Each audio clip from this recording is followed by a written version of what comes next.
Hello and welcome back to ROADTRIpVIA, the once-a-day road trip trivia quiz. Today's episode, day number 254 of the 365-day trivia road trip. Today, like every day this year, we have a 21-question random knowledge trivia quiz. There's going to be 20 questions up front, and then at the end of the episode, there's a question 21 tiebreaker if you need to stick around for that. Thank you for watching, and good luck on today's quiz. Question number 1. What is the adjective that is commonly used to describe Old West towns that suddenly sprang up or dramatically increased in size following a nearby discovery of gold, oil, or silver? Looking for the adjective used to describe those towns.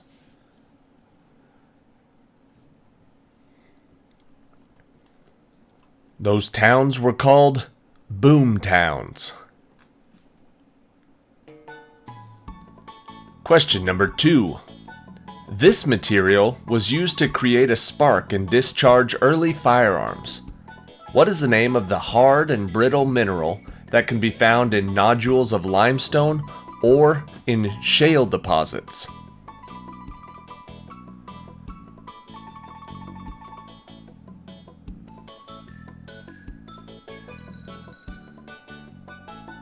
Used in early firearms, the word we're looking for is flint. Question number 3. Beginning in 1831 and bringing much excitement to everyone living along the great rivers of the Midwest, what was the name for the floating, self-propelled theaters of the 19th century that brought plays and vaudeville to places they had not been performed before?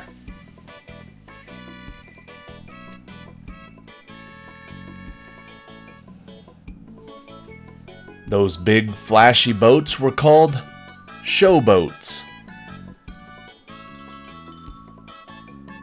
Question number 4. Far out in the uncharted backwaters of the unfashionable end of the western spiral arm of the galaxy lies a small, unregarded yellow sun. That is the first line of what science fiction tale by Douglas Adams?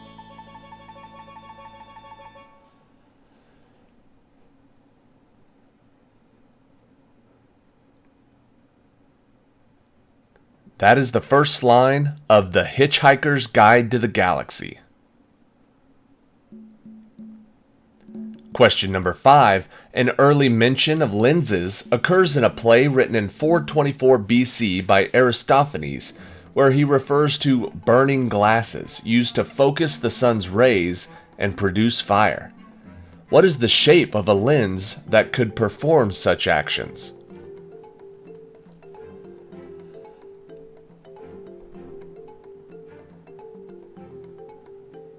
You've got basically two choices. Convex is the correct one. Convex makes the burning glasses. Question number 6.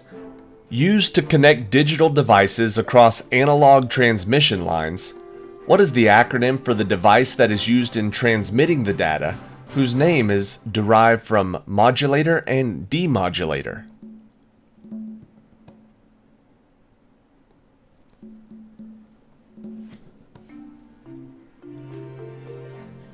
Modulator and demodulator is part of the acronym for modem. Modem is the word we're looking for. Question number 7. Many scientists believe that there is significant geological evidence that would suggest the extinction of dinosaurs may have occurred when a city-sized meteorite impacted what peninsula?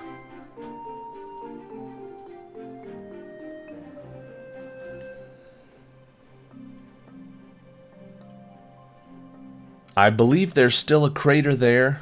That's the Yucatan Peninsula. Question number 8. Who was Gerald Ford speaking about when he said, "It was a tough decision. We needed to get the matter off my desk so I could concentrate on the problems of 260 million Americans and not have to worry about the problems of one man"?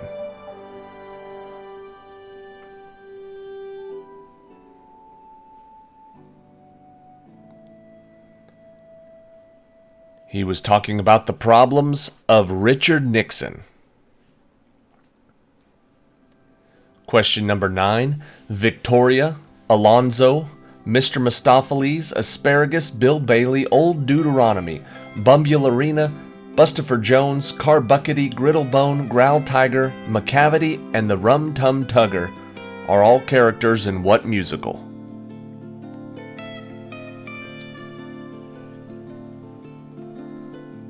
Man, there's a whole list of baby names right there. I'll show that to Abby. The answer is Cats. Question number 10. What is the name for the large, crater-like depression that can be formed either by a violent volcanic explosion that ejects a vast quantity of material or by the collapse of a volcanic cone into an underground cavity left by the loss of magma? Same word. What's that term?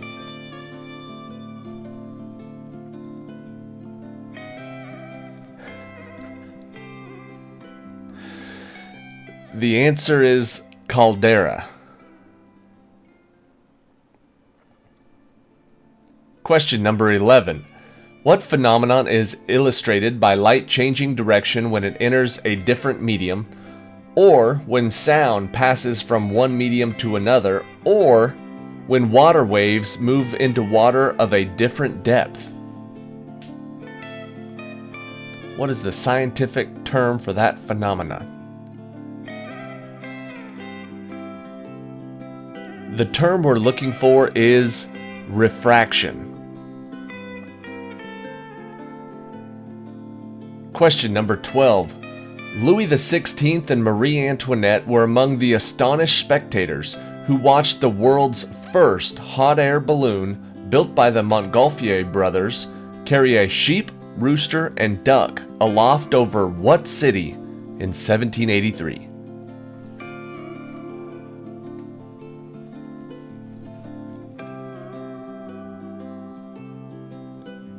The answer is Paris, France.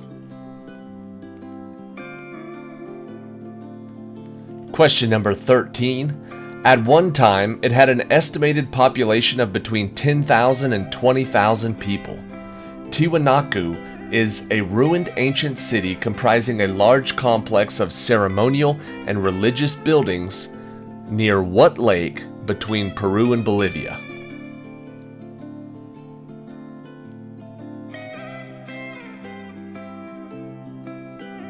Tiwanaku is near Lake Titicaca. There's 2 more good kid names.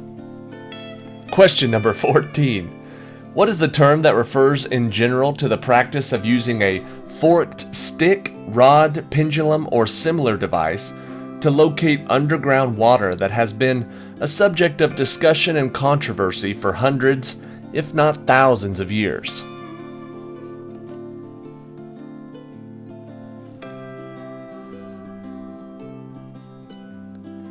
This process is known as water witching, or water dowsing, or water divining. Question number 15.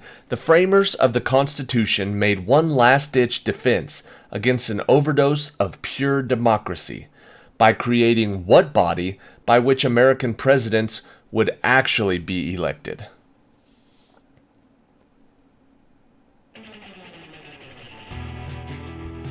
What is the name of the body that actually elects the U.S. president? That is known as the Electoral College. Question number 16. It comes from the ancient Greek word that means, I have found it. What word was allegedly uttered by Archimedes when he chanced upon the principle of displacement and is now used as an interjection to celebrate a discovery or an invention?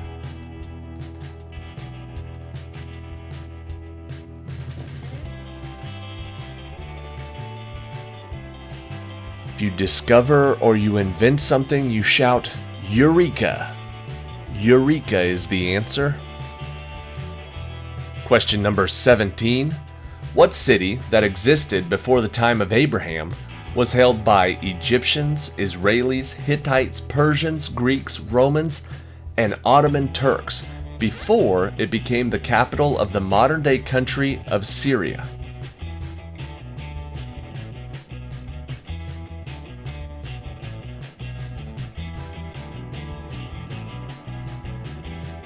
The city we're looking for is Damascus. Question number 18.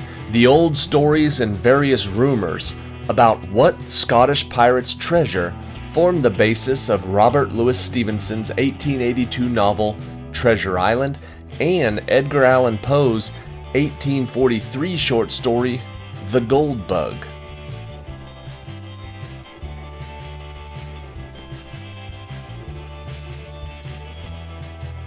Both of those stories were influenced by the stories of Captain Kidd. Question number 19, usually shortening it and making it more clear for the intended audience. What is it called when you simply restate a passage, retaining its meaning, but presenting it in different words?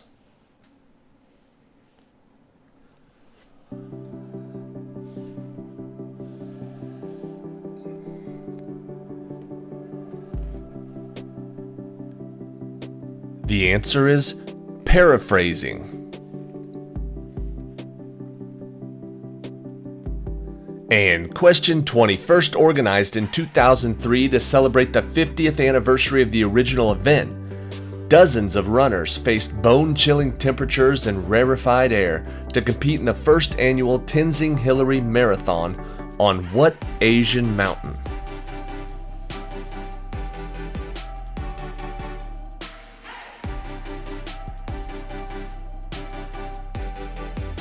The answer is Mount Everest.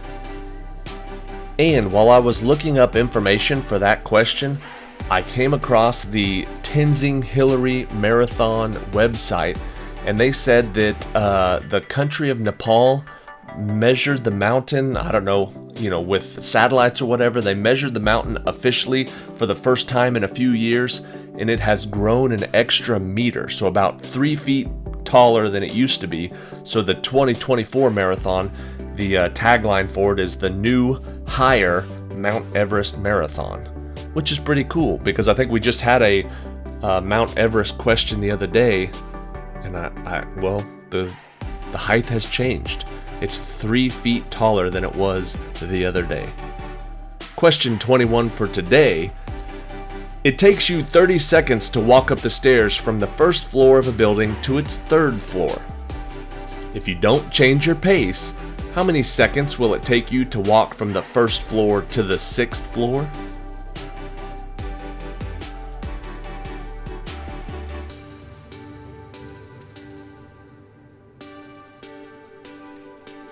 The answer is 75 seconds. It takes about 15 seconds per floor to get up there, 1 to 6.